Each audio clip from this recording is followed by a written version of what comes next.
Hello, good morning. Namin diri sa bukid nangita og yuta, nagamay nga yuta.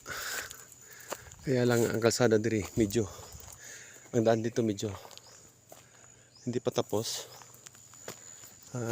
Ito, nahihingal na kasi ako kasi pagbaba namin gagaling sa sa highway pababa. Pagkatapos dun, ito, patarik naman. Punta pataas, patarik na. Kaya hinihingal ako.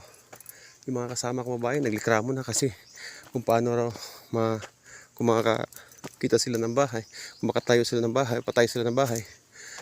Paano nila wala pang ilaw, hindi pa tapos yung kalsada. Mahirap kasi pag ganito.